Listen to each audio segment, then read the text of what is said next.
Ողջույն ժողովուրդ ջան, բարի երեկո, հարգանքներս բոլորիդ։ Դե ինչ, ինչպես խոստացել էի, քանի որ Facebook-յան էջս հերթականական բլոկվել է մինչև փետրվարի 11-ը, ուստի ամենօրյա գրեթե ամենօրյա ռեժիմով, այս ժամերին մոտավորապես լինենք YouTube-ով ուղիղ եթերը։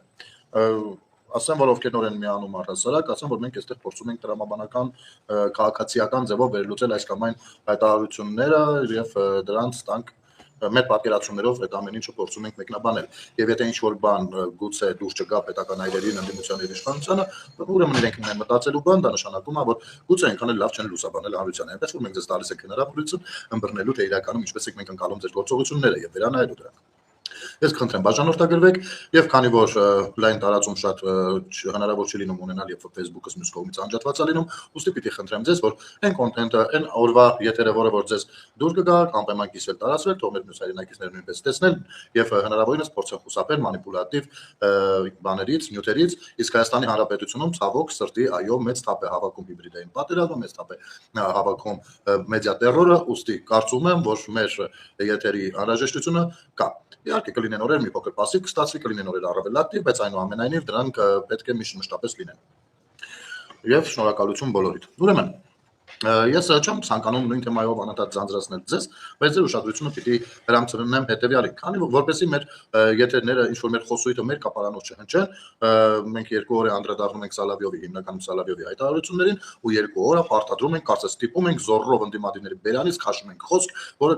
կհնչի դատապարտող։ Գուցե այդքան էլ լավ չի ստացվում, որովհետև այդ մարդիկ չեն կարող պարզապես իրենց տերերին կամ իրենց տիրոջ ձակին ինչպես հարկն է պատասխանել եւ ոչ միայն Ռուսաստանին, ես հիմա ձեր ուշադրությունը այլ տեղեր նույնպես կհրավիրեմ։ Տեսեք, նախ սկսենք օրինակ սկսենք Դաշնակցության ընդունենք սա պաշտոնական հայտարարություն, որովհետև նրանց բյուրոյի անդամը, չգիտեմ ոնց է կոչվում այնտեղ եւ այլն, Իշխան Սաղաթելյանը հետեւյալ հայտարարությունն արել, մաքսիմումն է դաշնակների։ Դատապարտում ենք ռուս վերլուծաբանի մեկ հայտարարություն, բայց լուր եք, դատապարտում եք ռուս վերլուծաբանի մեկ հայտարարություն, բայց լուր եք Ադրբեջանի եւ Թուրքիայի ուղիղ սպառնալիքների հանդեպ։ Իմիջիայլոց ես անդրադառնալու եմ նաեւ Աշոտյանի հրապարակմանը, եկեք տեսնենք թե Հայաստանի ներսում մենք ինչ ունենք։ Ամենայն անկեղծությամբ ասեմ, եթե օրինակ, աշխարհի ամենափոքր երկրներից մեկը, ասենք թե ենթադրենք Անգոլան, կամ Լիխտենշտեյնը, աշխարհի ամենագաճաճ երկրներն ժամանակին որևիցե կայսրության ահռելի պետության ներսում ունենային այսպիսի քաղաքական ընդդիմություն կամ ունենային այսպիսի 5-րդ շարժում, հավատացեք այդ գաճաճ պետությունը անպայման կհաղթեր այդ կայսրությանը։ Սա փաստ է, որովհետև ցավոք սրտի մեզ բաժին է ընկել այնպիսի երբեմնի իշխանություններ, ովքեր որ քայքայելու քանդել են մեր պետականությունը եւ հիմա էլ այնպիսի ընդդիմություն է բաժին ընկել դարձյալ մեր քաղաքացիների ձեռամբ, որ ցանկացած երկիր կարծես քնում ելնում որոշումը սրանց օգտագործել ու հատկապես Ռուսաստանը օգտագործել իր նարատիվների համար։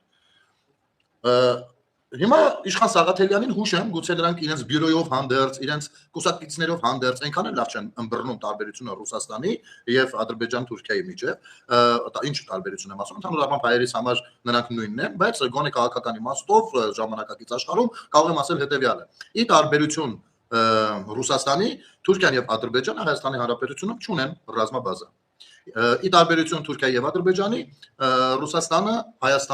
Հայաստանի ռազմավարական գործընկերն էր։ Ի տարբերություն այս երկուսի Ռուսաստանը մեր տնտեսության հեգեմոնն է, ասենք մեր արտադրությունները հիմնականում գնում են Ռուսաստան եւ այլն։ Ու տարատեսակ կապեր ընդհանուր միջև ի տարբերություն Թուրքիայի եւ Ադրբեջանի ձեր սիրելի վեհապարը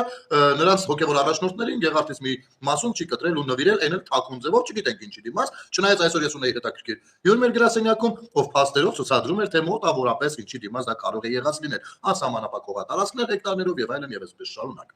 Բայց ինչպես ասում են, այդ մասին մյուս դասի, առհասարակ Գեղարդի պատմության հետ կապված ես պետք է ասեմ, որ այնքան էլ չեմ հավատում, որ դա Գեղարդն է, որովհետև դա Գեղարդին բացարձակ նման չի կարող դա Գեղարդ լինել, դա կարող է լինել դրոշակի այն խշտիկ, այն վերևը որ դրվում է։ Գեղարդ չի, Գեղարդը ավելի սրածայր է լինում, այլ տեսք ունի ամեն դեպքում։ Իսկ այն ինչ որ մեզ ցուցադրում են, դրանով որևիցե մեկին չի կարող խոցել։ Շարունակենք։ Մարդը հավասարության նշան է դնում։ Ես այստեղ եկեք չխառնվեմ, ավելի լավ է գուցե լռել, որովհետև ձեր բոլորի աչքի առաջ Այ մենք երբ որ ասում ենք ռուսը, թուրքը, ադրբեջանցին ընդհանուր առմամբ մեր ճակատագրի ու անցյալի հետ կապված եւ ներկայի հետ կապված նույնպես նույն բարյացակամության դրսեւորումներն են ցուցաբերել եւ նույնքան կրում են պատասխանատվություն մեր դժբախտությունների համար, այս մարդիկ խրտնում են, խառնվում են իրար ու անընդհատ փորձում են մեզ ցույց տալ, թե իբր տեսեք, եթե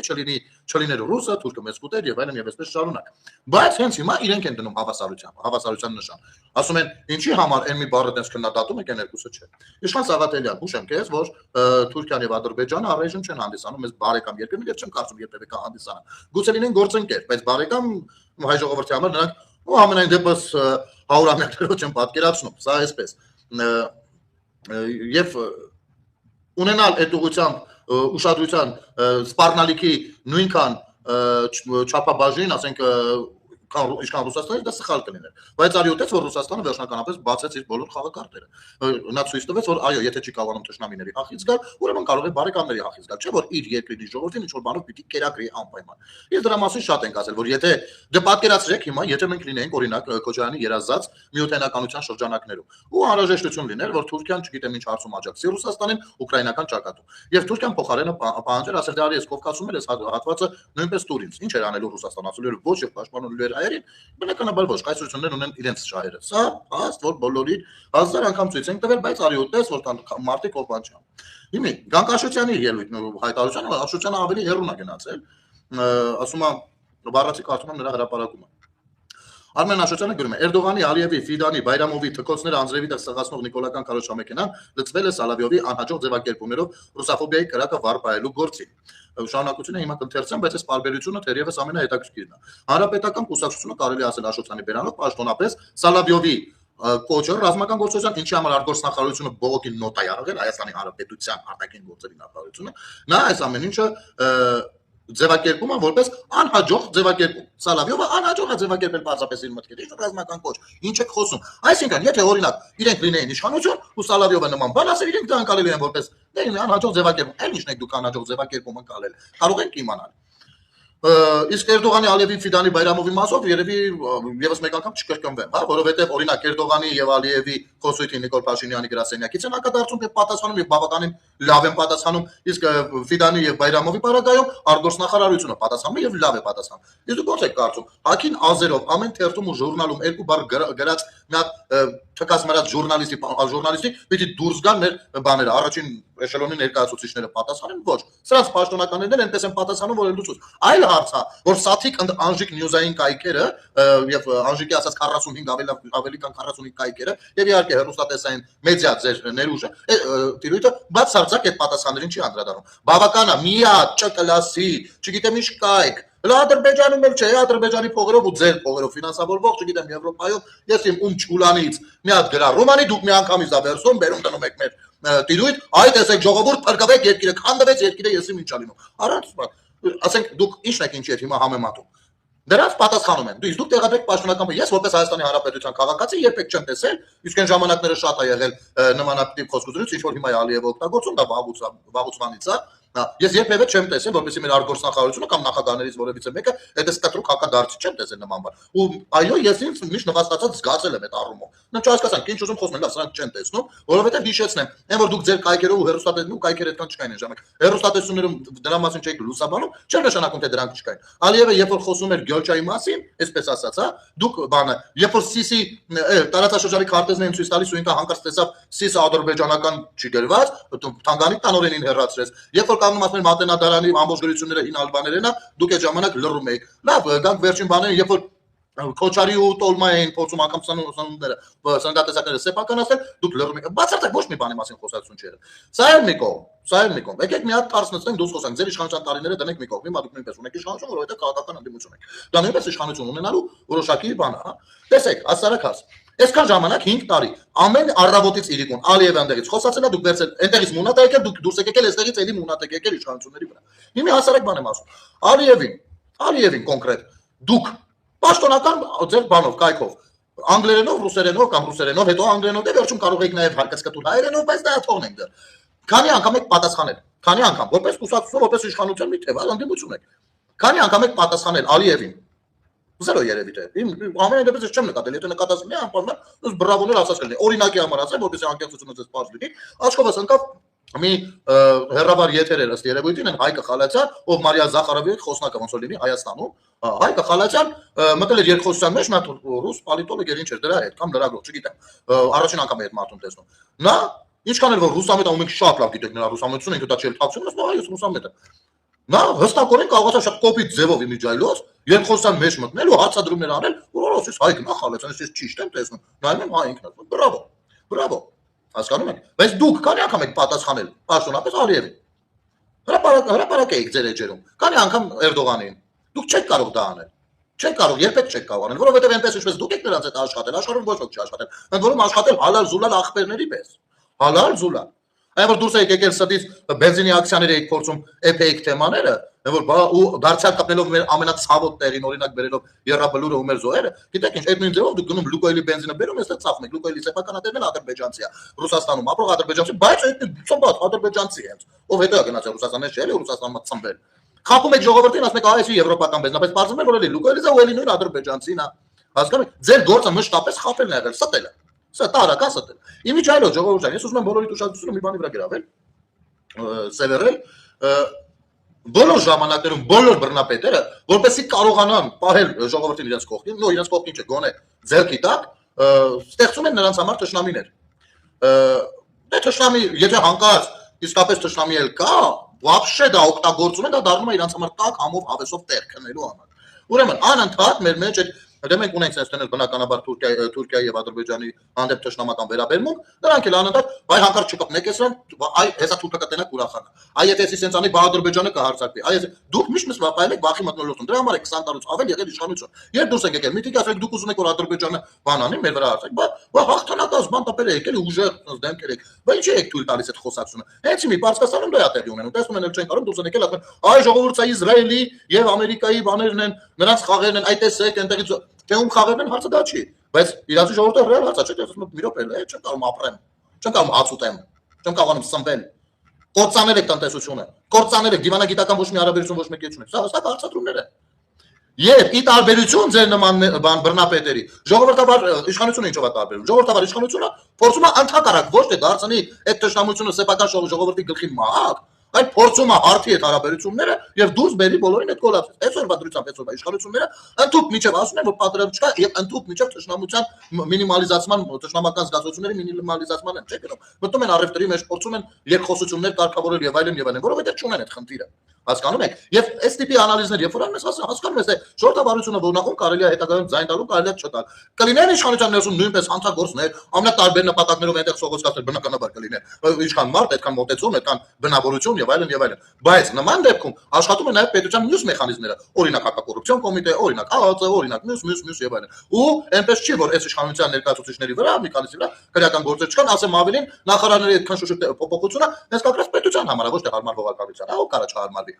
Չեն կարող, բայց փոփոխում են, որովհետև արդյունաբերության գործակից են հաշվարկում եւ այլն։ Սա է հարցը, սա է խնդիրը։ Շարունակենք, հա, սրա գրառումը Աշոտյանի։ Սարավյովի մոտ ասում եմ, ես պատրաստակամությամբ հարցազրույց կտայի ուղիղ եթերում բաց խոսելու հայ-ռուսական հարաբերությունների իրական կնճիռների մասին։ Ավաղ նման հնարավորություն դեռ չունեմ։ Այլևս սովորական էր, որ ռուսաստանցի մի շարք գործիչներ մեր տարածաշրջանի մասին խոսելիս դրսևորում են սլոնվ պասուտների լավկե առակի հերոսի կեսվածքը։ Ուրեմն, մարդը առաջարկում է ես գնայի Սալավյովի մոտ ու խոսեի,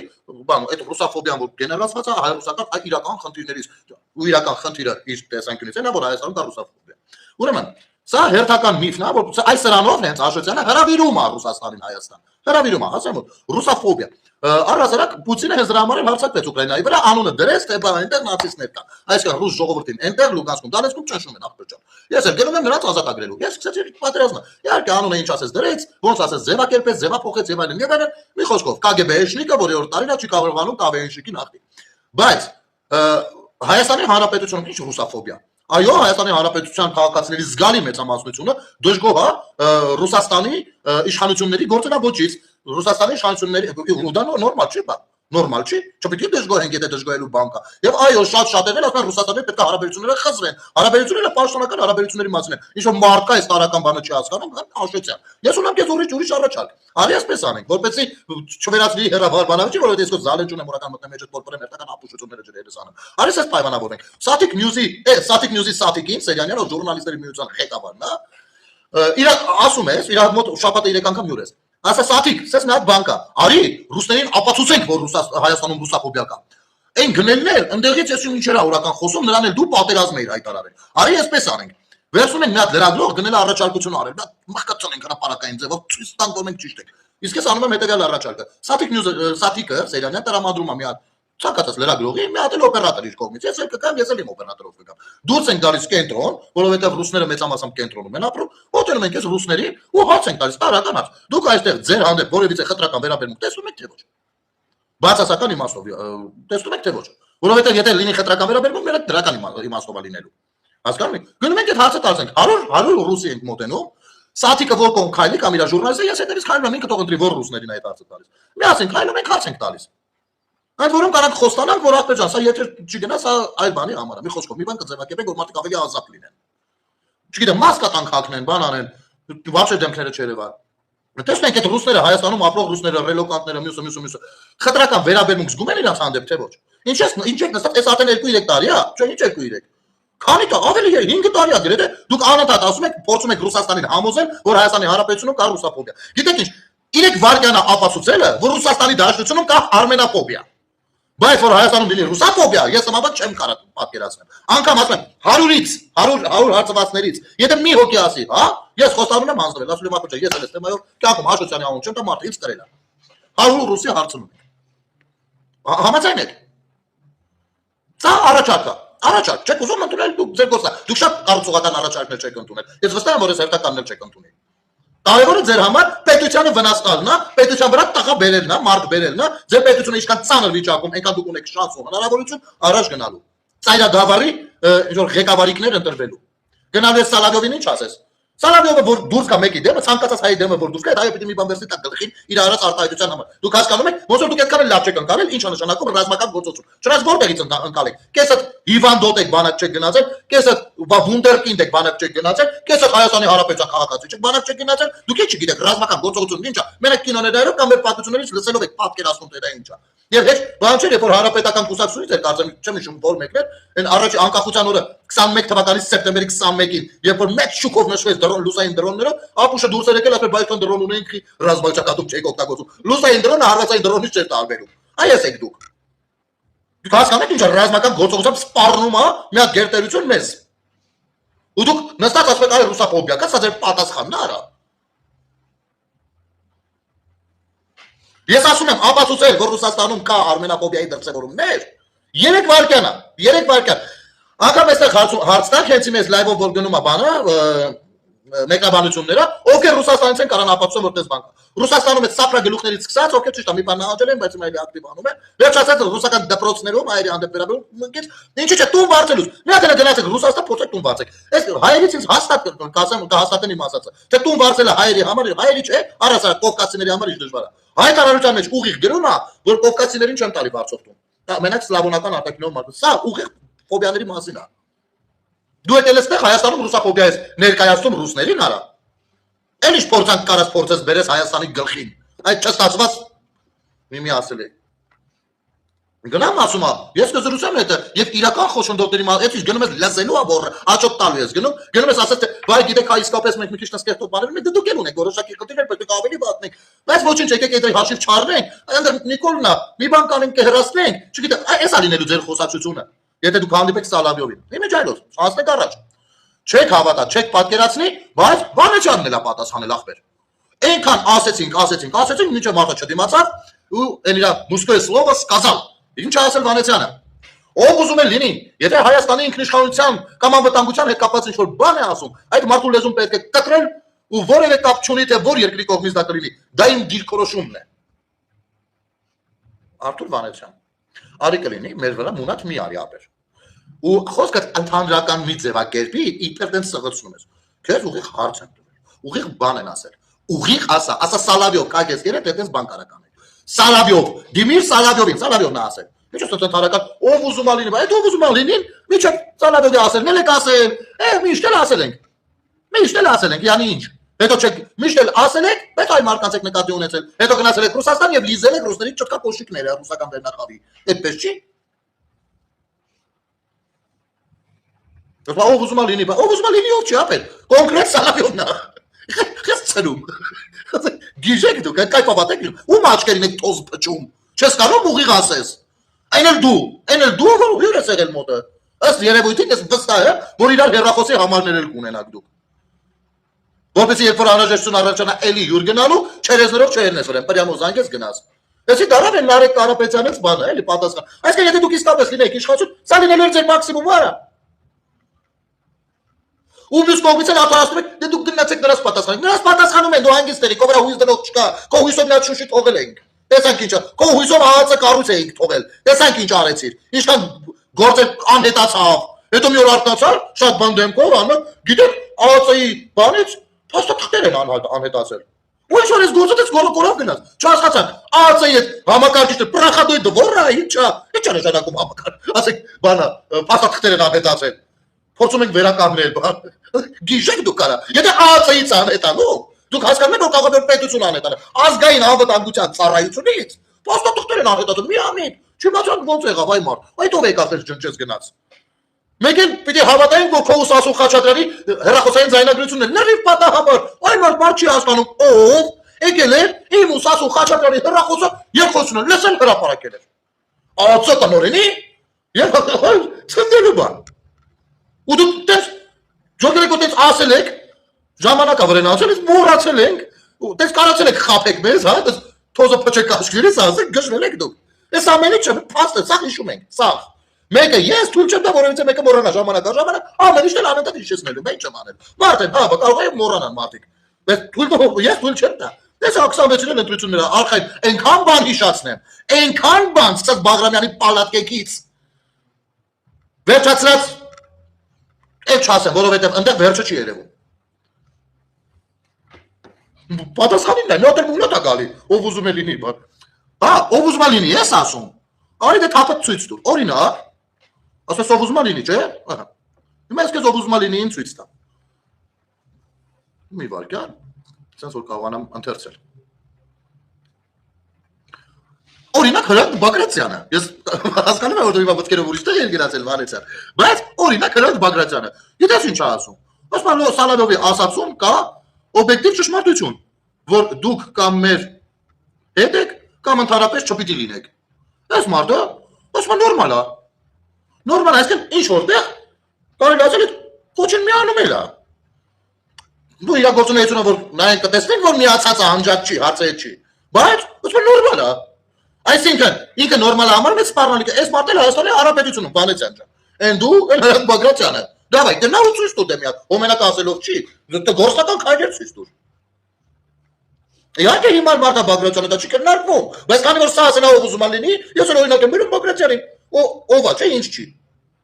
Ասունա, չէ, անասուն չի, չէ, ինչ որ ալեգորիկ իմաստով գուցե անասուն է, բայց մարդը չէ։ Էակա չէ։ Կարելի է չէ իրան դասել ով ուզում է լինելիների շարքը։ Դե ես տեսնեմ։ Բայց հանկարծ չդառնա որ ինչ որ մի օր տեսնեմ երկուսը դեռ նույն ցույցին կանգնած եք։ Հանկարծ չստացի տեսնեմ գաղափարակից ընկերներ եք։ Նենց խիստ բան կլինեմ այդտեղից։ Կապշեմ չես պատկերացնում բանեցան։ Ես վստահում եմ քեզ դու կարող ես իսկապես ով ուզում է լինի Հայաստանի ինքնիշխանությանը կամ անվտանգության մասով բան ասես դու ես հավատում եմ քեզ ապեր։ Դավայ, այնտեղ եմ Բագրատյանը։ Ձեզ իրար կողմ որտեղ կանգնած տեսա, սա հիշացնելու եմ։ Հիմա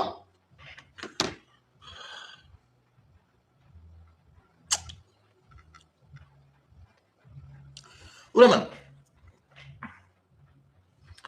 այստեղ էլի մարդիկ կան իրենց ընտանեկան մայրիկի կաթի հետ իրենց բերանը մտած գենետիկը այդ կոդն են քաշել ու ցուցադրում բոլորիսի ցույց դրել դրա համար մի բան կանգնեցի Ժողովրդյան հազար ներողություն Ուրեմն այսօր Սուրեն Պապիկյանը մամուլի ասուլիս էր տալիս բավականին ցավալուն զրույց եղավ ու շատ ուշագրավ ցավում եմ որ շատ քիչ է հրապարակել չնայած բոլորդ այնտեղ եք բայց երևի այդ հատվածներով որ բերում մտնում եք աշխներս թույն վերնագրով բանը դա չտեսեմ Պաշտպանության նախարարն է մարդը Ես տեսել եմ երբ որ Պաշտպանության նախարարը գնացել էր բանի պատարակի թե դուք ոնց եք պայթացնում համացանցը այսօր մամուլի ասուլիս էր տալիս Պաշտպանության նախարարը դուք չեք պայթացրել համացանցը եւ դա տեսանելի է անձն աչքով եւ գիտեք Սա նախ շատ լավ բան է, երբ որ Պաշտպանության նախարարը հաշվետվություն է ներկայացնում հանրությանը, լրագրողների միջոցով, լրագրող ո՞րն է, իմացեք։ Բայց այնուամենայնիվ, այնտեղ ինձ շատ հետաքրքրեց հատկապես մի դրվագ, որտեղ որ Սուրեն Պապիկյանը ասաց հետևյալը, որ Պաշտպանության նախարարությունում աշխատանքից ազատելա բոլոր նրանց, բոլոր են աշխատակիցներին, ում երեխաները կամ ընտանիքի անդամները այլ երկրի քաղաքացի են։ Տեսեք, կրկնել եմ։ Աշխատանքից ազատելա պաշտպանության նախարարությունից ազատելա բոլոր նրանց, ում երեխաները կամ ընտանիքներից որևիցե մեկը օտար երկրի քաղաքացի է, այլ երկրի քաղաքացի։ Սա գիտեք ինչ է նշանակում։ Սա նշանակում է, որ մեր պաշտպանության նախարարությունում եղել են նման աշխատակիցներ։ Բայց այս կողմից է պետք նայել։ Այդ պաշտպանության նախարարությունում նրանք միշտ են եղել։ Եվ նրանք պիտի մտահոգ ձևով կառավարեն, իմիջիալոց ասեմ, պաշտպանության նախարարությունը դա քաղաքական մարմին է։ Մեր բանը հասարակությունը, ժողովուրդը մեծամասամբ բոլոր տեսակ հարցերը պաշտպանության նախարարությունն է աղում, բայց գենշտաբ գոյություն ունի, ովքեր որ անմիջական պատասխանատուներն են ռազմական տեսակետից։ Այստեղ է քաղաքական մարմին է։ Եվ բնականաբար նախագահը քաղաքական բանը նախարարը քաղաքական ղեկավար է։ Եվ այս քաղաքական ղեկավարը ամբողջ ինստիտուտից ազատել այդ աշխատողներին, ովքեր որ այսինքն այդ պաշտպանության նախարարությունում, որտեղ որ պիտի նպաստեին մեր բանակի բարի կարգմանը, լավ լինելուն, ապահով լինելուն, զինատեսակներ փորձեին մատակարարել, մյուս, այս մեր պաշտպանության նախարարությունը լիքն է եղել օտար երկրյա քաղաքացիներով կամ առնվազն այդպիսի ընտանիքից եկած մարդկանցով։ Հասկանում եք ինչի մասին է սա։ Սա աղետալի իրականություն է, որովհետև արտաքին հետախուզությունները իրենց աչքից չի կարող վրիպի դա։ Եթե պատկերացնենք, օրինակ, Ռուսաստանի Դաշնությունն է, ու պաշտպանության նախարարությունում աշխատում է մեկը, ում որդին Ռուսաստանի Դաշնության քաղաքացի է դարձել, երևի նրա համար որ բանակ չգնա։ Ո՞նց եք կարծում։ FSB-ն արտաքին հետախուզությունը Ռուսաստանի այդ հանգամանքը աչքից բացա թողնելու դուք այդպես եք փորձում թերագնահատել արտաքին հետախուզությունների դերն ու նշանակությունն ու կարևորությունը։ Ես դեռ չխոսեմ, որ օրինակ այդ բերածս օրինակի հիման վրա այն քաղաքացին, ով գտնվում է այնտեղ, նա կարող է ոչ միայն Ռուսաստանի բանը բանին պետք է ռազմետքին, այլ կարա պետք է մեկ այլ երկրի ռազմետքի, ով գործում է Ռուսաստանի տարածքում։ Իմիջիալոց այդ որ ասում են չէ անընդհատ, այ Ածիկալոնով պոստ են ծախել, $500 պոստ են ծախել։ Կարող եք իմանալ այդ ո՞նց են ծախել։ Ո՞նց են եկել ո՞նց է տեղի ունեցել նրանց առաջին հանդիպումը կամ առաջին կապը ո՞նց է ստացվել։ Չէ՞ որ նայում ես ոնց է նորմալ մարդ, ասենք ո՞նց կարա որևիցե մեկին նա ադրբեջանցի եթե գրի ասի ինձ այսինչ տեղեկությունը տուր եւ ես քեզ կտամ օրինակ $500։ Դա այդպես է լինում։ Ոչ, դա երբեք այդպես չի լինում։ Որովհետեւ այդ параգայում այդ նա ցանկացած հերթական քաղաքացի կարա հանգիստ դիմի ԱԱՑ-ին, նո մենք հիմա արդեն ունենք արտաքին հետախուզություն, իբարս մեր այս դավաճան իշխանությունների կարող է դիմել, ասի որ իր հետ կապել փորձում հաստատել Ադրբեջանից եւ սրանք ու մնացած քայլերը կասեն ինչա պետք անել ինչ չէ։ Դրա համար ուղիղ կապով դուրս չեն գալիս։ Մենք երբեմն տենց ենք պատկերացնում։ Ոչ, ուսումնասիրում են նախ եւ առաջ։ Օրինակ, նայում են համացանցում դու Facebook-յան նկար ես դրել զինվորականի հագուստով։ Արդեն ունեն դեմք, ունեն անուն ազգանուն։ Ուսումնասիրում են, իսկ դու ինչ ես սիրում եւ ինչ չես սիրում։ Ինչ թուլություններ ունես, ինչի հանդեպ։ Ինչ պարտքեր ունես, ինչ վարկեր ունես,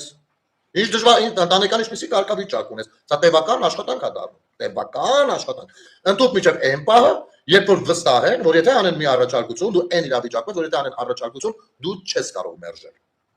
Ու այնց այդ ժամանակ անում են այդ առաջարկությունը։ Հիմա հարց։ Ու սա այս աշխատանքները տարիներով են գնում, ես ձեզ ասեմ, տարիներով։ Այսինքն, երբ որ ասում են, չէր կարող 18 թվականին, երբ որ Փաշինյանը ասում էր, ենել 18-ից 19-ից սկիզբ, ասում էր Արցախը Հայաստանը եւ վերջ, դրանից մի տարի հետո Ադրբեջանը հարձակվել եւ ունենալ այսպիսի ռեզուլտատ, այդ դրա համար ենք նաեւ ասում։ Պատերազմին երկար ժամանակ նախապատրաստվում են, որովհետեւ պետքա դեռ տվյալներ լինեն, դեռ պետքա կոնսենսուս ձևավորվի, դեռ պետքա դաշնակիցներ փնտրել գտնել, այդ դաշնակիցների փոխադարձ շահերը փորձել ներկայացնել եւ այլն եւ այսպես շարունակ դեռ մինչեւ ռազմական նորագույն տեխնիկաների ձեռքբերումը, զինվորների պատրաստումը, այլ նատոյական բանակի ստանդարտներով ու այսպես շարունակ։ Այդ դրա համար ամենակիչը 15 թվականից արդեն բարձ է եղել եւ Սերժ Սարգսյանն իմացել է, որ այսպես թե այնպես լինելու է լայնածավալ արձակում եւ ըստ էության Արցախի հարցի լուծումը բացի ռազմական ճանապարհից այլ լուծում չունի, իսկ մի հատ ուրիշ հարցի վրա ձեր ուշադրությունը գրավեմ ժողովուրդ։ Դուք բնականաբար լսել եք այդ ձևակերպումը անգամ նրանց նախագահության օրոք, երբ որ ասում են բանակցությունները փակուղիում են, Արցախի հարցը շատ հազվադեպ դեպքերում նման նախադասություն թույլ են տալիս իրանց ասել, որովհետև Բեբեվական Թումբաշը ամենօրյա ռեժիմով քննարկել Արցախը, մոռացել են բոլորը դրա մասին։ Ու ասում են, որ ռազմական ճանապարհով է միայն ու միայն սրա լուծումը։ Այստեղ հարցեր առաջանում։ Լավ, դա հասկացանք, Ադրբեջանի նպատակն է ռազմական ճանապարհով լուծել Արցախի հարցը։ Հիմա որն է մեր կոնտր նպատակը։ Այդ ժամանակ այդ հարցը երբ որ ուզում էիր տալ, քեզ նույն KGB-ի դպրոցին հայտնի ձևով հեգնում էին, խնդում էին, այլ դեպերերին ու գնա երբել հարցակեն, որից մեկը չէր ասում՝ մի րոպե, Բաքու չայ խմելը հələ դրեք մի կողմ, ինչից խոսում եք, դուք բգից եք խոսում։ Ախպեր ջան, մեր կոնտր նպատակը ո՞րն է եղել։ Մենք իմացել ենք Ադրբեջանի նպատակը։ Մեր կոնտր նպատակը ո՞րն է եղել։ Ռազմական ճանապարհով հարցի լուծմանը ի պատասխան մենք ինչ բացի պաշտպանվելը, ինչ նպատակ ունենք դրած, որոնք են մեր քայլերը։ Գոնե մոտավորապես։ Որևիցե մեկը չեք կարող ասել։ Որովհետև այդպես նպատակ չէր եղել, որովհետև իրենք երբ որ ասել են ռազմական ճանապարհով է միակ լուծումը, դրանով արդեն մեզ բոլորիս փորձել են նախապատրաստել պարտության։ Իհարկե 16 թվականի քարորիային մեր տղերքը լավ դաս տվեցին, բայց մենք ունեցանք լրջագույն կորուստներ։ Լրջագույն կորուստներ։ Թե տարածքային, թե տեխնիկական, եւ թե իհարկե կենթանի ուժ։ Լրջագույն կորուստներ։ Եվ մենք հասկացանք, որ չէ, այսպես թե այնպես ռազմական ճանապարհով հարցի լուծման ժամանակ մենք տալիս ենք Ղարաբաղը։ Ընդ որում, աշխարհում կոնսենսուս չունենք այդ հարցի վերաբերյալ։ Աշխարհի ոչ մի երկիր չի դատապարտելու դա։ Աշխարհի ոչ մի երկիր չի աջակցելու մեզ, որովհետև դիվանագիտական դաշտում նույնպես պարտվել եք։ Այս սա չէիք ասում։ Չէիք ցանկանում ասել, չէիք կարող ասել, որովհետև դուք տարական դավաճաններ եք, դուք հակազգային երևույթներ եք, դուք դրացոներ եք։ Դուք FSB-ի ներկայացուցիչ Բերբով տեղած Նարիմանովներ ու Սայիդովիչներ եք, ովքեր դրվել են հայկական իրականության մեջ։ Աշխովս ընկավ ոնց Լևոն Տեր-Պետրոսյանից մի հատ հատված են դրել, այս լևոնականներն են շատ կոպիտ մտել խաղում, ես ձեր ասեմ, ձեզ խելոք պահեք, նորմալ քաղաքական բան օգտագործեք, թե չէ եթե սրում եք իրավիճակը, ապա հետո մեղանել չլինի։ Աշխովս ընկավ, ոնց չեմ առանձնացրել, հա, ոնց որ այդ նյութը, տեսանյութը։ Դա տեսանյութը, որտեղ որ Լևոն Տեր-Պետրոսյանը շատ խրող ձայնով, շատ լուրջ դեմքի արտահայտությամբ ասում է, մենք չպետք է լինենք ոչ ռուսամետ, ոչ արևմտամետ։ Առաջին այսպես ինչ կա որ նորմալ է, այսօր Նիկոլ Փաշինյանն էլ ասում են ոչ ենքով, մենք ոչ ենքով։ Բանը մենք Հայաստանի Հանրապետությունը ոչ միտեղ չգնում Հայաստանի Հանրապետությունը իր տեղում ապրում է, ու բարգավաճում։ Այդ ասում։ Դրանից կային էլ Լևոն ջան։ Այդ ժամանակ էլ է ժողովուրդը հավատացել որ իսկապես մենք ոչ մենք պիտի լինենք ոչ են։ Բայց գետնի վրա քո գործողությունները որոնք են եղել։ Եվ բանավանդ հիմա երբ որ բոլորս գիտենք որ դու KGB-ի լեյտենանտ ես եղել։ Հասկանում եք ժողովուրդը, որ ինչ որ պահի սիրուն բառեր ասելը չի մենակ, այլ որ անեշի որ արա մի հատ էսի բան ասա սրտից յուղնաս դելի ախ որպես։ Էս այդպես չի։ Պիտի նայես գետնի վրա ինչ քայլ է արվել։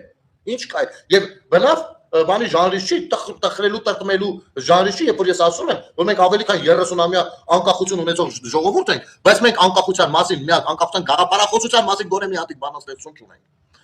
Գոնե մի հատիկ պոեզիա լրջագույն, գոնե մի հատիկ ներկայացում կտավ, մի հատիկ պարային համար անկախության գաղափարախոսության ու նրա արժեքի հետ, գերագույն արժեքի հետ կապված։ Չկա, որովհետև դրա քարոզը չպիտի լիներ, որովհետև դա կարող էր մեր մեջ սերմանվել ու որևիցե մեկը Ռուսաստանը իհարկե այս բարագայում չկարողանար մեզ տիրանալ։ Որովհետև պետք է մերցնել մեր մեջ այդ զգացողությունը։ Հա ինչ որ տոնակատարություններ, բան այս կոմենքում դա վայ անցեք ձեր գործին հիմա։ Այ որովհետև 91 թվականին երբ որ մենք անկախացանք, ոնց էր Պրիբալտիկան, անկախացան մի անգամից լյուստրացիա արեցին գոն առնվազն իրավական դաշտում։ Ինչ եմ ասում առնվազն։ Այո, ընդունված է երբ որ ասում ես լյուստրացիա, բոլորը հասկանում են որ դա իրավական գնահատական, իրավաքաղաքական գնահատական։ Բայց իմ ասացի մեջ շատ կարևոր դեր է տանում այս մշակութաբանական լյուստրացիան նույնպես։ Մեր սովետական բանաստեղծները ամենայն հարգանքով անկախ հանրապետության ժամանակ մնացին նույն բանաստեղծները, մեր կոմպոզիտորները սովետական միության ժամանակ մնացին նույն ոճով, նույն ձևով, նույն բանով։ Անկախ Հայաստանի մեջ որևիցե ձև է փոխում, որևիցե կերպարանա փոխում, որևիցե ռեստավրացիա, որևիցե բան տեղի չունեցավ։ Եվ մենք նորից գնացինք այդ դեռ եկեղեցու մասին եկեք լռեմ։ Եկեք լռեմ, որովհետև Վազգեն առաջինից հետո այդ էլ այնտեղ բրծա, բարոյական լյուստրացիայի հետ ենթարկեցին։ Դրա համար այսօրվա դրությամբ ամեն մի նոր խոսույթ մեզ ամասոց առաջին անգամը ու շատ համարձակ է դառնում, էլ որ մեկ ասում հանգարցես չսեր, օ ոնց արա, ոնց սավիններով մի հատ հələ մուշկետս բերեք, արա ասում եք, այս ինչ եք խոսում դուք բաբշե, հասկանում, ու հեշտ մանիպուլացնում եք։ Եվ այդ հնարավորությունները ունի հենց Ռուսաստանի Դաշնությունը հանգիստ եք, որովհետև իրենից լավ մեզ ոչ ոք չի ասել ուսումնասիրել, իրենից լավ մեզ ոչ ոք չի ճանաչում։ Եվ իրենից երկար մեզ հետ նույն սխեմայով ոչ ոք չի աշխատել։ Ու բացի թուրքերից վերջին 100-ամյակներում։ Բայց ժամանակակից ձևով չեն նրանք ելել։ Հասկանում եք, նրանք շատ լավ գիտեն մեզ։ Շատ լավ գիտեն։ Ես ասում եմ 23 թվականին աջակցեցին էթնիկ զտմանը ու մարսեցին։ Մարսեցին։ Ինչ արեցին բանենք։ Այս դաշնակա հանրապետականները։ Ինչ արեցին։ Մի 6 ամիս ցույց մնացին։ Դա KGB-ի գործելագործն է։ Ախպեր Կաթողիկոսը, Կտրիշ Ներսիսյանը։ Եվ Կաթողիկոս ասում եմ, բանը, որ պաշտոն հասկանանք ինչ է։ Նայեք, երեք էլ ոնց որ թե առաջի օրը բանը Գևորգ Սրբազանը որ հանրայինով բաներ խոսում։ Շատ կարևոր բաներ էր խոսում իմիջիալս, չափազանց կարևոր։ Ու ասում եմ, երբ որ մենք իրար հարցը տվեցինք, ինքը Արշակ Խաչատրյանի վրով, այն քերակնգավրով, ասես, դա արդեն ժողովուրդը մոռացել է, ինչ եք դուք թարմացնում եք։ Սա KGB-ի գործելագործն է։ Մարդը այդ պատասխանով ապացուցում է իրակակի։ Եթե մի բանը հարմար չի, ապա մի պատասխանի մի հակադարձի։ Դրանով ավելի ակտուալացնում ես ասած։ Ավելի լավ է լրես ու սպասես։ Որովհետև հստակ ինստիտուցիոնալ բան եմ ձեզ ասում, ժողովուրդ, ինստիտուցիոնալ։ Որովհետև ընդհանուր հասարակության ընդհանրական հիշողությունը մոտավորապես պլյուս մինուսով 6 ամիս է։ Ընդհանրական հիշողությունը։ Սա տվյալ է, ինչի վրա stavka են անում նման կառույցները, հասկանում եք։ Որովհետև դրանից հետո երբ որ դու սկսում, այ մի հատ ուրիշ օրինակ էլ բերեմ, հա, նույնը ցավը ունի իր սռոկները եւ այլն։ Այ 20-21 թվականներին ինչպես ենք վերաբերում երաբրուր բառին, այսօր ինչպես ենք վերաբերվում, արդեն տարբերությունները այլ կերպ են։ Եվ այլն եւ այսպես շարունակ։ Ամեն ինչը ունի իր հասարակության ընդհանրական իմաստով, հասարակության բան։ Ուրեմն մշակութաբանական մասով ես ասեմ, որ ոչ միայն ռեստավրացիա չի եղել, այլ մենք մի ամբողջ բանի ենք մշակութաբանական ցեղասպանության ենք ենթարկվել ենք Նարիմանովների ու Սայիդովիչների ձեռքով եւ նաեւ Լևոն Տեր-Պետրոսյանի ում հայրահունը ես չգիտեմ։ Ուրեմն տեսեք ինչ է ստացվում։ Տարական օրինակ բերեմ, ասենք հալա դետի նրա հետ ինչ կապ ունի։ Հիմա լսեք։ Երբ որ 90-ականներին նոր շուկայական հարաբերություններ բան են, որ sense Մալազիայի շուկա չէր, դեռ Բանգլադեշում էր։ Հիմիկվա եկեղեցու տարածքում, տենց գետնի վրա բոլորը ով ինչ ասած դերձար, ես այդ ժամանակվանից աշխատել եմ, փորձել եմ հորս օգնել։ Ապրելու խնդիր կար։ Ուրեմն, այդ իրավիճակներում այնտեղ կար նաև սնունդի փոքրիկ կետեր, հայը նոր սկսել էին խորոված կաբաբ սարքել, բան, ոտի վրա տենց տեղերը բուտերբրոդներ, բան, ու ծախել, ու այդ ժամանակ դեռևս գրվում էր Ղարսի խորոված։ Ղարսի խորոված։ Հերս Ղարսեցի։ Ես հետաքրքրվեց այդ որն է, դե խորոված անելու ձևը, որը ընդունված են անել Ղարսում։ Ղարսում այդ ձևով էին անում։ Հասկանում եք, Ղարսի հայ, Ղարսի մասին է խոսքը։ Ղարսի խորոված։ Հետո մեկը բերեց, բացեց մեծ մի հատ բան, ֆիրմա թազա չէ, տարիների ընթացքում շաուրմա։ Շաուրմա որն է։ Բացեց Ղարսի խորովածն է։ Հետո տենց երկար տարիներ ուսած սկսեցին շաուրմա բառը դնել, հակախորից որ դա թուրքական բառ է։ Այդ ժամանակ իհարկե մեր ժողովրդի մեջ մի քիչ пассивացել էր թուրքերի հանդեպ այդ բանը, էլի, հա, տենց էլի ռուսները կարողացել էին թույլաtsնել, էլի 5-րդ շարասան այդ հանդերձ։ Ու տես գա Թումանյանի շաուրմա։ Մի օր անգամ ես վեճի եմ բռնվել, մի քանի տարի առաջ մինչև հեղափոխություններ, հա, մի օր մտածում եմ, ես միշտ ասել եմ Ղարսի խորոված, մատ Ղարս տվեք, ասեմ դե ես եմ սիրում։ Ուտեմ, ասում եմ Ղարս տվեք, մեկը մտածում եմ Ղարս տվեք, բա Ղարսը որն ասում, Ղարսի խորոված։ Մենակ որ կա։ Շաուրմա ասում չէ Ղարս։ Մի խոսքով, այս մատուցողի հետ փոքրիկ բանավեճ եղավ։ Եկել պարզվեց, որ իրենց մոտ Ղարսի խորովածը հացովն է, լավաշովը Ղարսի խորովածի շաուրմայա։ Գժվել եք դուք։ Նայ, սնունդը ես ունեցել եմ տարիքով ընկեր, ինքը շատ ուժեղ մարդ էր, շատ ուժեղ։ Նրա մասին մի երկու անգամ ես արտահայտել եմ եթերով, Խաժակը, Մոնտեի հետ, դեռ արաբական երկրներից մանկուց ճանապարհ անցած կռիվների միջով եւ այլն շատ լավ մարդ, ով ցավոք սրտի մոտ 2 տարի առաջ հրաժեշտ տվեց կյանքին, ես իրանից հասցրեցի շատ բան սովորել իմիջայլոց, կյանքի փիլիսոփայության հետ կապված։ Այս մարդը շատ սիրում է, իրան որ նայեք ժողովրդով, աժդահա, շատ բան դեմքով, ասես գիտեք, որ կան են մարդիկ նայում զարզանդում ես, էլի, ասես զգուշ ես խոսում, էլի, ամեն դեպքում։ Ինքը այդ տենց աուրայով մարդ էր, էլի։ Ճիշտ է, փայտով էր, ձեռնափայտով էր արդեն բան, բայց իրա ասես, դες կո բան են, ասես շատ բաներ էլի, առնական բան կար էլի իրա մեջ։ Հա։ Ու ինքը այդ առնականության հետ հանդերձ շատ էր սիրում խոհարարությունը։ Հասկանաք։ Ու հաճախ զանգում էր հրավիրում էր իրանց տուն, ես միշտ գինի վերցնում։ Գնում էի որպես կանոն, ինքն էլ գինի ունենում, երկուսս էլ հիմնականում գինի ենք սիրում։ Հա։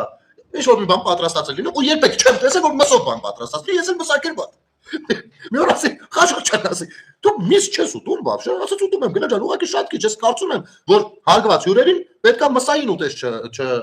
հյուրասիրես, էլի, այլ հացահատկային։ Ոչ թե բանջարեղեն, հացահատիկ, հա բանջարեղեններով հացահատիկով։ Ասում եմ, ինչի համար։ Ասում եմ, դա հարկակի նշան է։ Ասում եմ, լավ, դա ասում եմ, իմ մոտեցումն է։ Նշի որ ավանդույթական բան, ասում եմ, լավ, մեկնաբանի։ Ասում եմ, տես, եթե կան այլ մոլորակայիններ, ու ինձ հարցնեն, ասենք միամիտ տես բան լինի։ Ասեմ, մարդկությունը մոլորակի վրա զարգացման որ փուլում է, ես իրանց ասել եմ, այ ցավները տանը, մենք հələ միս ենք ուտում։ Հասկանու՞մ, իր համար մսակերությունը, դա մի քիչ հետամնաց ավանդույթ էր համարվում, հասկանու՞մ։ Չնայած էր մսակեր, ուտում էր միս։ Բայց ասում եմ, յուրին դից պետք է մի քիչ բան, էլի, հացահատկային դա առատության բանի խորտ, այլ բանա խորհրդանշում մի քիչ։ Մի խոսքով շատ հավես էր մեկնաբան։ Ես բայց հիշեցի, հատ չեմ հիշում, ամեն դեպքում ասած նրա հոգին ողորմի։ Հիմա տեսեք, խոհանոցը ազգի բնութագիրն է։ խոհանոցը, տվյալ ազգին դու կարող ես իմանալ ինքը ով է, ինչ ասա, իր խոհանոցը։ Իհարկե, առաջնային լեզուն է։ Բայց նաև խոհանոցը, որը մի ամբողջ ավանդույթ է իր մեջ պարունակում։ Ես ինքս խոհանոցում 0 եմ, ասեմ։ Բայց դա այդպես է։ Հիմի դուք բերել եք խոհանոցային կարևորագույն մի բան, տվել եք թուրքերին։ Երևանում էլ ամեն երկրորդ քայլափոխին շաուրմա ենք տեսնում։ Արա ձեր ցավը տանեմ, ձեր հոր Աստծուն մեռնեմ, խնդրում եմ, էլի։ Գոնե այդ շաուրմոտ բերան, ես էլ եմ սիրում շաուրմա, բայց գոնե այդ նոր շաուրմա ծամելով, իմենա շաուրմա ծամելով թուրքի մասին բառի խոսեք, էլի։ Այդպես ո՞ց կլինի։ Ձեր ղարսը ոտի վրա դրել եք ձեր երկրում, այս մայրաքաղաքում તો հենց է սրտում, դրել հա իքիբիր կա։ Չնայած իքիբիր ինքը մի քիչ պարսկերեն բառ է, այնքան էլ ինքը թուրքերեն չի, այնուամենայնիվ էտի դու հիմի։ Բայց այդտեղից սկսած եք դրել։ Տոլմի ՅՈՒՆԵՍԿՕ-ում գրանցած դեռ Սերժի ժամանակներից ես հիշում եմ, այդ ժամանակ Հայաստանում էլ չէի, իմացա ինտերնետով, իմացա գժված մտել էի դրանց մոդել նամակ էի գրում խելար լամա, այն ժամանակ մի քիչ շատ է էլի այդ կողմից դուրա գրգիր ու արտերկրի տարբեր կառույցների շատ նամակներ էի գրում, շատ կոպիտ միջոց։ Շատ կառույցների կազմակերպությունների։ Տոլմեն տվել Ադրբեջան, ադրբեջանական բլութ, ՅՈՒՆԵՍԿՕ-ում դեցա գրանցած։ Ադրբեջանական բլութ, երբանից են բոլորս գիտեմ, չէ՞ տոլմի մեջ, այդ տավարի մսվի հետ մի քիչ խոզի միսա չէ լինում, ինչքան ես գիտեմ։ Թե դրանք երբանից են սկսել դա ուտել։ Երբ են խաղողտ ենք, ասեմ ինչի եմ ես սա այսպես ասում, հա։ Տեսեք, առհասարակ Քոչվոր ազգերը, ես բադ բան չեմ ասում ոչ մի ազգի, իսկապես, ամեն ազգ մի ձև է իր ծագումնաբանությունը, դա ես համարում եմ ոչ թե տվյալ ազգի միայն ձեռք բերում, այլ համամարտկային պատմություն մի հատ, հա, պատմության մի ուղղություն ամբողջ մարդկության։ Տեսեք, կան քոչվորներ եւ կան էթնիկներ։ Քոչվորները ավելի մսակեր են, որովհետեւ իրանք անընդհատ տեղափոխվում են, բնական է որ իրանց հետ միայն անասուն են տանում ես կոմենտով, իրանք չեն կարող մշակած բոստանային այդ կուլտուրա ասենք բան չեն մնում միտեղ երկար ժամանակով, որպեսզի հողի հետ աշխատեն։ Ուր մնաց թե հողի հետ աշխատելու ընթացքում էլ կատարելա գործվեն, իմանան ինչն է ուտելու, ինչ ուտելու չի, ինչը ոնց է պետք աճացնել, ոչ թե արդեն 100 հետ չեն քոչվոր ժողովուրդ։ Իսկ էթնիկ ժողովուրդները ավելի շատ մշակաբույսերի հետ են կապված, որովհետեւ իրենք բացի անասուն պայել է, նաեւ տեղում իրենց համար բնության հետ ուղիղ կապ ունեն ու հող են մշակում, գյուղատնտեսության հետ ուղղությամբ։ Այո, շարժական մտածելակերպ։ Հիմա հացահատկային ցանկացած, այլ լավաշը լրիվ մերն է։ Իմիջիայլոց ասեմ, որ եթե չգիտեի, ես օրինակ չգիտեի, մի 10-15 տարի առաջ եմ սրա մասին իմացել, շատ զարմացել եմ։ Որպեսի մարդը, այ մեր ազգը տեսեք ոնց է զարգացել, որ ասում ենք հնագույն մշակույթ, ավանդույթները, հենց ուտեստի մասով ես հիմա ցույց եմ տալիս։ Չգիտեմ, ուղղությունը փոխվեց մեր խոսակցության կարծես թե, բայց վերնագիրը ինտերակտիվ է, այսինքն ասես բանով կարան գնանք։ Տեսեք, լավ, որպեսի մարդը ուղիղ տեղը հասնի նրան, որ լավաշ ունենա ձեռքը, առնվազն 17 գյուտ է պետք եղել համընկնի։ Դա գիտեք ինչ է։ Դա չգիտեմ, քանի տրիլիարդը մեկ պատահող բան է։ Դրա համար մենք հացը համարում ենք աստվածային։ Մենք կարծում ենք, որ Աստվածը մեզ սովորացրել հաց սարքել։ Մեզ համար հացը սրբություն է, չէ՞։ Ու որտեղ են ասում, «Хлеб это святое», կամ չգիտեմ, «bread it's ո՞նց են ասում, չգիտեմ, չի լինում։ Մենակ հայերեն այդ ձևակերպումը կա։ Ու լավաշը այդ են բանն է, որ լավաշն ու մեղրը, որ կարան հազարամյակներով ապրեն։ Հասկանում եք, իրանք լինեն, մնան։ Սա մեր ավանդույթն է, մեր ով լինելն է։ Հացահատիկ ենք ուրեմն ինչ որ մի պահի հասկացել ենք, որ պետք է հացահատիկը մի հատ թափ տալ մաքրել, հետո աղալ։ Հետո որ ալուրա դուրս գալի ոնց որ ջրով բանով խառնում ես, հետո ինչ որ բան ասացում, հետո որ դրնես կրակի մեջ էս ինչ բան ասում։ Եվ այլն եւ այսպես շարունակ։ Սա մեր ապրած հարյուրամյակներն ու հազարամյակներն են։ Հասկանում եք, սա մեր պատմությունն է։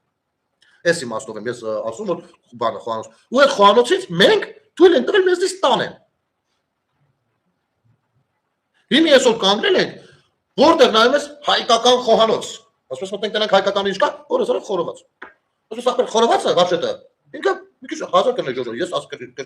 կրկնում եմ, ես մսակել մարդ եմ, ես սիրում եմ խորոված։ Բայց երբ որ ասում են խորովածը հայկականը, ես այդտեղ չեմ խաղանում, ես մոտս կախում եմ։ Որովհետև խորովածը դա միստ է կրակի վրա դրած։ Դա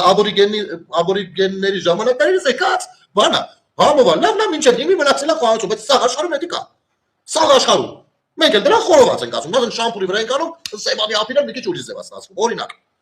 Բայց դա չի կարելի ասել հայկական, բուն հայկականը թողած, մի ամբողջ մատենադարան թողած, եւ парք ասու այսօր վաճառություն շատ ռեստորաններում կարելի է հանդիպել շատ հետաքրքիր բաներ, որոնք հայկական են, հնագույն են ու փորձում են դրանք հիմա նորովի մատուցվել, դա շատ լավ է, բայց ցավոք սրտի մենք դրանից տեղյակ չենք ու այնքան էլ լավ չի լուսաբանվում։ Կամ լուսաբանվում է միայն կանանց համար էլ չէ, հենց խոհանոցային կուլտուրան սիրողների համար պրոֆեսիոնալ ձևով, բայց սրա կարևորությունը չի աշխատում։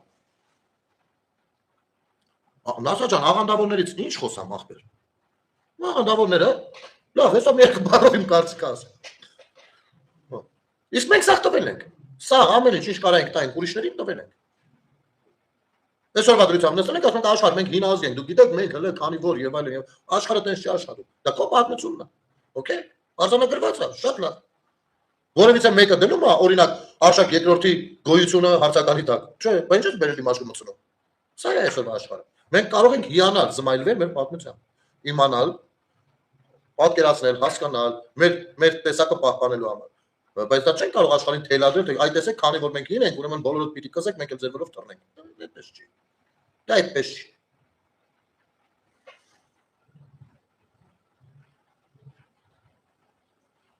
Տեղյակ ես, որ կնքում է հյուրանոցի բասեիններում կնունքներ են անում առանց մեռոն։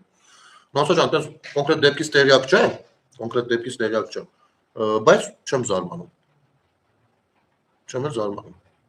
Չնայած աղանդներ կան, որ այդ մեռոնի պահով այդքան էլ մեռոն չեն օգտագործում, իրաց համար ջուրը, բան, ավազանի ջուրսս բաներ։ Չգիտեմ, գիտես աղանդներից ես չեմ որ պիտի խոսեմ, աղանդները մեր սահմանադրության մեջ դրված է։ Իմիջիալից այ շատ հետաքրքիր հարց է, ցավոք արդեն մի ժամը եթերում ենք, չգիտեմ, ցավալվեմ նոր թեմա բացեմ, թե չէ, որովհետև պանելային քննարկման նման մի բան էր գնում Աշկովս անկապ, իրավական դաշտի ներկայացուցիչներն էին, վարչապետներ, խոսում էին բաներից, տարբեր առաջ չարած աշխատանքներից, օրենքի կարևորությունը դատարանները էսկոմենկոմ, դե գիտենք այդտեղ արենք ինչ խորքային խնդիրներ կար, ու այդ ամեն ինչի աղբյուրը հենց այո, ես էլ կարծում եմ, որ այդպես է։ Այդ ամեն ինչի աղբյուրն է, որ մենք սահմանադրությունը ինքներս չենք քվեարկել։ Մենք չենք ասել, ուզում ենք այս սահմանադրությունը, թե չենք ուզում այս սահմանադրությունը։ Եվ որովհետեւ մենք ասենք, ուզում ենք թե չենք ուզում, պիտի ծանոթ լինենք նրան, չէ՞։ Այսինքն, ինչ է սահմանադրությունը, դա քո Պողոսի, Պետրոսի, Մարտիրոսի, Հայաստանի Հանրապետությունում ապրող բոլոր մարդկանց կոնսենսուսային ծրագիրն է, այսինքն ինչպես ենք ապրում մեր երկրում, ինչպես պիտի ապրենք, ինչ է կարելի, ինչ չի կարելի, որն է մեր մայրաքաղաքը, որն է մեր պետությունը, որն է մեր հիմնը, որն է մեր դրոշը, ինչ է նշանակում աղանդները, ինչ մարդու իրավունքները, ինչպես են ձևակերպվում, ինչ ձևաչափերով եւ այլն եւ այսպես շատ։ Այս համախումբը իհարկե 100%-ով բոլորին ոչ մի սահմանադրություն դուրս չի գալու, բայց պիտի նայեք, եթե այնտեղ գոնե մոտավորապես 80-90%-ով խնդիր չենք տեսնում, պիտի մենք քվեարկենք կամ այո կամ ոչ, հասկանում եք։ Եվ ընդհանուր առմամբ ցավոք սրտի քանի որ կրկնեմ մեր սահմանադրությունը բանով է միշտ ընդունվել ընտրախախտումներով կեղծիքներով ու մեզ չեն լուսավորել չեն լուսաբանել նաև այդտեղ մենք խնդիր ունենք իրար չհասկանալու իրար իրավունքներ չհարգելու իրար այսպես շեշ մտնել հայհոյելու եւ այլն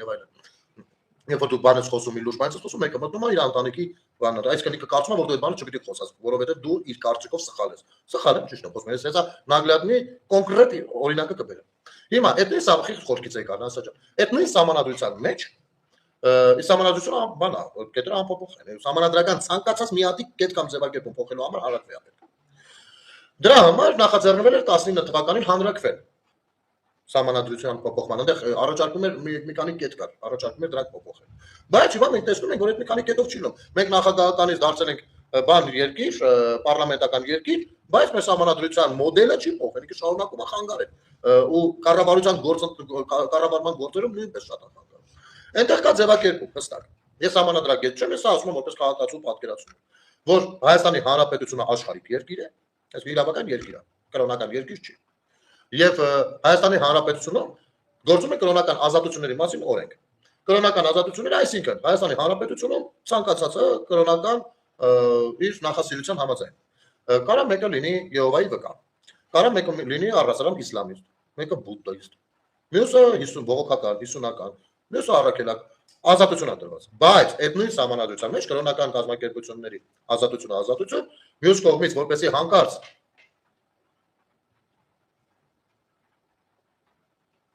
այո, ես ասեմ կգամ դրանց ավտամ, իհարկե այդ բացից օգտվում եմ։ Ես ասեմ մինչև այդ բացը լինելը ոնց են օգտվում ու հիմա ոնց են օգտվում։ Բայց անկախ նրանից այս կրոնական կազմակերպությունները ինչ ազատություններ ունեն իրաց գործունեության մեջ, այսինքն որևիցե մեկը, եթե ես կամ դու գնանք մեկի մրթին կատալոշ ենք նրա համար որ ինքը Եհովայի վկա է, դրա համար ես ու դու գնում ենք դատվելու։ Հասկանում ես։ Դրա համար որ ինքը Եհովայի վկա չենք կարող խփենք, նեղացնենք, նեղենք։ Բայց միևնույն ժամանակ Հայաստանի Հանրապետությունը սահմանադրությամբ դրա հաջորդ օրենքով ճանաչում է, բաց էս ամեն ինչը։ Ճանաչում է Հայաստանից առաքելական սուբյեկտներից չէ, կրոնական կազմակերպություն է։ Բայց ասում ախպեր ջան, սահմանադրությունը ինչ ասում։ Ասում ախպեր ջան, այս սա կրոնական կազմակերպությունները իհարկե ազատ են իրենց գործունեության մեջ ու մարդիկ ըստ իրենց խղճի ցանկության եւ այլն, բայց ես առանձին վերցրած ճանաչում եմ Հայաստանից առաքելական սուրբ եկեղեցու բացառիկության կարգով ճանաչում։ Դերն ու նշանակությունը մեր իրականությունում։ Ես կարող եմ հիմա այն վերջավորությունը բառացի չցիտեցի, բայց սկզբնամասը միջև դա վստահի բառացի եմ ասել։ Հատկապես անգիր չեմ հիշում։ Այսինքն, ասո քանոսա հայերի պետությունն Հայաստանն է, էլի միջազգային այսինչ կոնվենցիաների, այնինչ կոնվենցիաների համաձայն պետությունը ինքը պետություն է, իրավաբանական սուբյեկտ է, հասկանում եք, ինքը աշխարհից չի կարող կտրված լինի, ինքը աշխարհին ընդունված կանոններով պիտի աշխատի։ Ու գոյություն ունեն կոնվենցիաներ, եւ մենք միացած ենք տարբեր կոնվենցիաների։ Այդ կոնվենցիաների համաձայն եթե մեր մոտ օրինակ մենք սկսենք նեղել կրոնական մյուս փոքրամասնություններին կամ առհասարակ այլոց, սրանք հանգիստ կարան գնան օրինակ պարսական հանձնարարական կամ մեզ տան միջազգային դատարան պետությանը։ Հասկանում եք, դա մեզ համանadությունը նաև հարկադրված է եղել սա ընդունի, չի կարա չընդունի։ Մարդը ասենք օրինակ, մենք քրիստոնյա ենք, մենք կարող լինենք Թուրքիայում ու շարունակենք մնալ քրիստոնյա, ճիշտ է, չնայած Թուրքիայում մուսուլմանությունն է առաջնային, բացառիկության կարգով, բայց մեզ քրիստոնյա լինելու համար իհարկե 100 տարի առաջ ցեղասպանել են, ես խոսում եմ նոր աշխարհակարգից 47 տվին ընդունած։ Չի կարա տես բան լինի, կամ Միացյալ Նահանգներում, Ռուսաստանի Դաշնությունում, որտեղ որ է, ընդհանուր առմամբ այս երկրները բոլորն էլ կրոնական ազատությունների մասին օրենք ունեն, բայց շատերը ունեն նաև բացառիկության կարգով առանձնացված մի ուղղություն։ Ասենք օրինակ Միացյալ Նահանգներում բացառիկության կարգով բողոքականներն են, եթե չեմ սխալվում։ Մեր մոտ բացառիկության կարգով Հայաստանի առաքելական Սուրբ եկեղեցին է։ Հասկացա՞ք։ Այն ժամանակ շատ էին օգտվում այս խնդրից, երբ որ մի քիչ նեղացնում էր, գնում էին արտասահման, հասնում էին փախստական, իսկ փախստական հանձնելու համար կա 3 ճանապարհ։ 3 ճանապարհ կա, որ դու կարաս դիմես մի պետության, որ դու փախստական ես, ու քեզ ընդունել ժամանակի ընթացքում էլ դոկումենտներ ունենաս։ 3-ից մեկը դա քաղաքական ապաստան հայցելն է, քաղաքական փախստականն է, այսինքն մարդը քաղաքական գործունեություն է ծավալում, իր ծավալած քաղաքական գործունեության համար հալածվում է, ընդ որում ոչ միայն ժողովրդի կողմից, քաղաքացիների կողմից, այլ նաև ինքը դիմելու տեղ չունի, իրավական դաշտի կողմից նույնպես հալածվում է։ Հասկանում ես, թե չէ ասել են ակնոջան հալածում են գնա ոստիկանություն դիմի կամ դատարան դիմի ձեր երկրում։ Չէ, ինքը պիտի ապացուցի իր փախստական լինի, այսինքն իր կյանքին վտանգ է սպառնում, որովհետև չի կարող իրավական բանով պաշտպանություն գտնել այդ երկրում։ Սա քաղաքական ապաստան խնդրելն է։ Մյուսը խառը ամուսնություն այն երկրների երկու ժողովուրդների միջև, ովքեր պատերազմի մեջ են։ Այսինքն մարդը հայերը հայ է, մերը ադրբեջանցի է։ Այս մարդը ոչ կարող Հայաստանում ապրի, քանի ռազմական գործողություններ կան ու հրադադարաբար պատերազմը ավարտված չի։ Կամ ինքը պիտի ապրի Հայաստանում կամ Ադրբեջանում, բայց ոչ կարող այնտեղ ապրի, ոչ այնտեղ ապրի։ Այնտեղ են նեղում, այնտեղ են նեղում։ Ինքը դիմում է երրորդ երկիր։ Այցում է ապաստան։ Եվ երրորդը կրոնական բանն է հենց ապաստան հայցելն է։ Այսինքն դու ունես քո համար պաշտամունք մի հատ, որը տվյալ երկրում սահմանափակվում է։ Ինչի համար որ դու չես կարող նաև իրավական մասով պաշտպանություն ունենալ այդ երկրում։ Հասկանում ես։ Ընդ որում շատ-շատերը ինչ որ ժամանակ գնում հանձնվում էին փախստական, այս կրոնական մասով։ Հենց նրա համար, որ մեր երկրում այդ ժամանակ դեռևս աղանդավորներին իսկապես նեղում էին։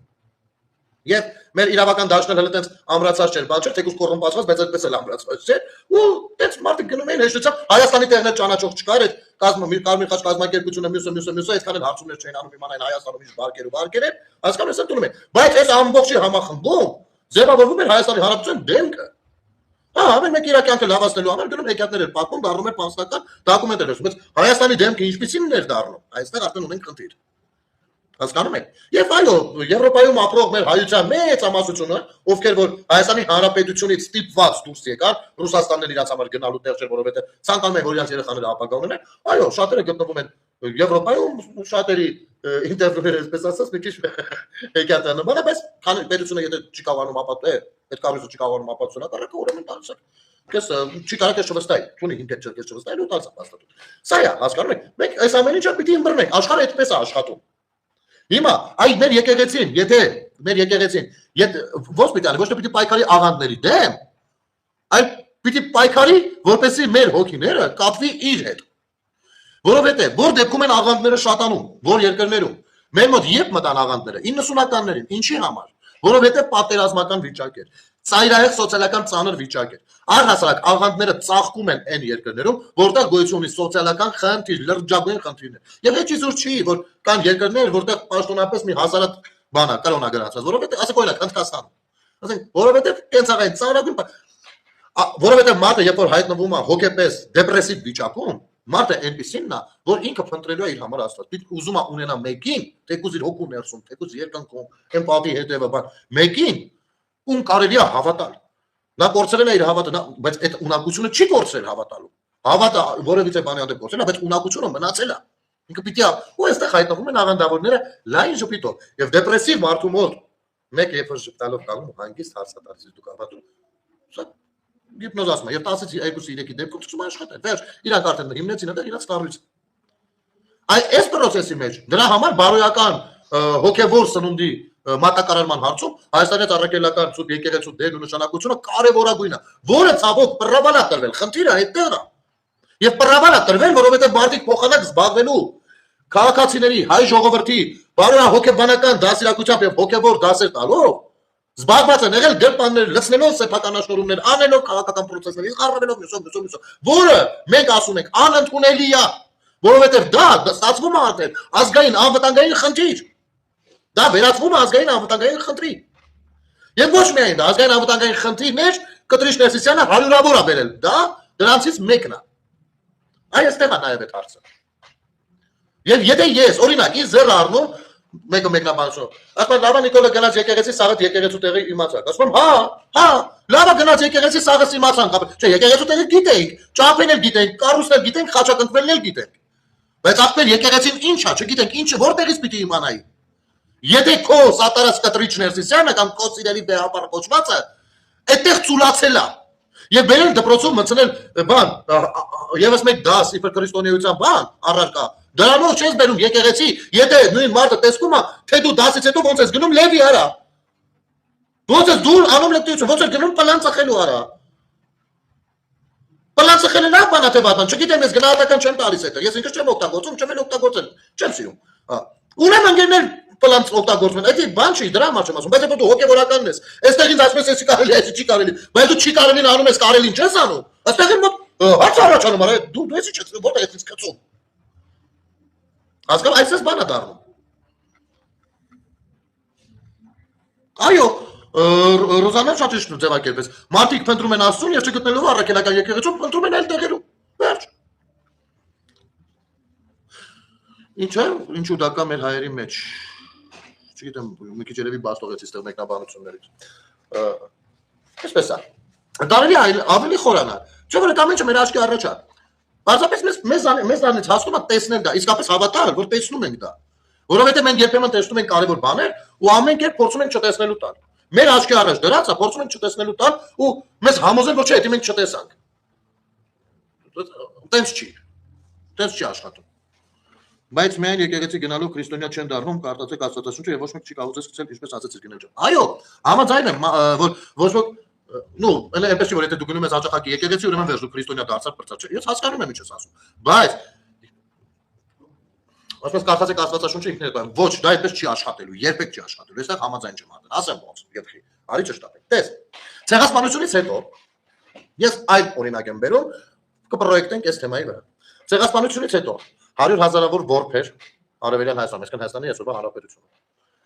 Պարսկահայերից, Իրանից գաղթականներ։ Հայաստանի հանրապետությունը ինքը ավելի շատ այդ ժամանակահատվածում զինվորական բազային կենտրոններ կամ բնակավայր էր, ես եմ միացել։ Գառնիզոնային ինչ որ բաներ տարածքել։ Այս երեխեքը, ովքեր ոչ մի տառ ու բառ չգիտեն, այն մարդիկ, ովքեր գյուղացի մարդիկ մազապուց հասել են, ուսած Թուրքիի յաթաղանից պրծել են, ուզում են շունչ քաշել։ Ու ինչ որ այս կողքից ասում են, հեսա տեսեք ռուսը ձեզ օգնում է։ Չի ասել ռուսը հեսօր են մեկնել նվեր տվեց Թուրքին են մեկնել են մեկնել։ Այն մյուս կողմից մենք պետք է բաման պրոտելարիատ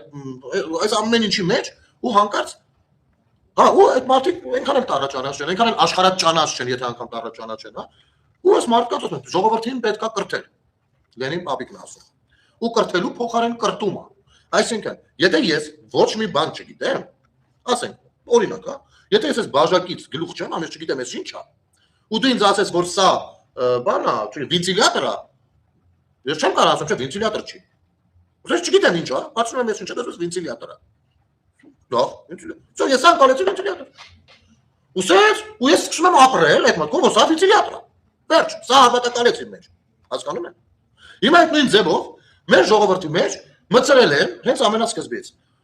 Էս ռուսը մեր հազարավոր մեր բանը փրկիչը բանը, այ էս ինչա թույն գրող է, ինչա թույն նկարիչ է, էս ինչա ճիշտ առաջնորդ է բան, ինչ ուզեն մեզ պատմել են։ Մենք չիմանալով այդ ամեն ինչը վերցրել ու փոխանցել ենք մեր սերունդներին, մի հատ էլ այդ սերունդները համտուն են լսել որ այդպես է, դասարանում են ավելի ինստիտուցիոնալ ձևով։ Ու սենց գնաց, ու դարձան կառավարելի ժողովուրդը։ Հասկանում եք, չէ՞։ Եկան հասան մեր օրերը էլի ոչ մի բան չփոխեց։ Հիմա այս մարդը ինչ պիտի իմանա, ինչ հասկանա նրանից, որը կարդում է։ Հիմա դու ասում ես, ասում բաժակը վենտիլյատոր չի հասկացել։ Հիմա դու ասում ես ինքնուրույն կարդացեք, հասկացեք։ Նախ ինձ ինքնուրույն կարդալու համար անհրաժեշտ է մոտիվացիա։ մոտիվացիա, ես հենց այդ կարդամ, եւ ինչու չկարդամ օրինակ Ղուրանը։ Ինչու ես պետք է հենց Աստվածաշունչը փորձեմ կարդամ։ Անհրաժեշտ է մոտիվացիա, ճիշտ է։ Պետք է մեկը հուշի։ Հետո ես իմ կարդացածը, քանի որ Աստվածաշունչը հետ են դիրքն, որը ոչ ես կարա մի հատ կարդաս, ասես վերջ ես կարդացի, վաղներ Կոմս Մոնտե Քրիստոն եմ կարդալու։ Դա քո առօրյա գիրքն է դառնում։ Ու այդտեղից դու պիտի զրույց ունենաս քո նման մարդու հետ, ով նույնպես կարդացել է, Աստծո մասին է, ու դու պիտի քննարկեք, զրուցեք, որ ավելի լայն բացվի ձեր։ Հետո դու կարողանաք սա մարսել, կարողանաք սկսել այդպես ապրել։ Չէ՞։ Ու այս ամեն ինչը պիտի մոտիվացնելուց միջև այդպես ապրելը աջակցել եկեղեցական։ Բայց չի անում դա։ Ես ո՞նց կարամ գնամ նստեմ, կարդամ, ասեմ, օ, բան, սենց մնա, դες չի լինում։ Դες չի լինում։ Թե չէ, ես մի հատ հասարակ բան ասեմ, քեզ, դες ոնց է, մի հատ լավ խոսք կա։ Ասում է, Աստվածաշունչը բոլորից լավ գիտի սատանան։ Լսել եք այդ խոսքը։ Ու այո, դա այդպես է։ Ինքը պիտի լավ իմանա, որ նաև իմանա մարդուն որտեղ կարա սենց անի էլի։ Հասկանում եք։ Այնպես որ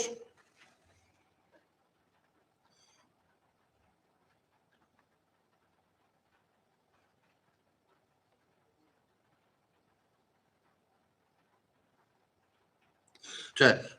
ասում է, կարդացեք Աստվածաշունչ ուսումնասիրելով, աստվածաբանական մեկնաբանությամբ եւ ամեն ինչ կհասկանաք, չէ։ Աստվածաբանությունը դա առանձին լուրջ ինստիտուցիոնալ գիտություն է,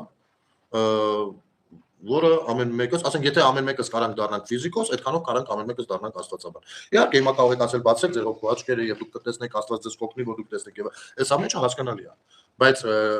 ամեն դեպքում պետքա հավատքը դա նույն Աստվածաշունչը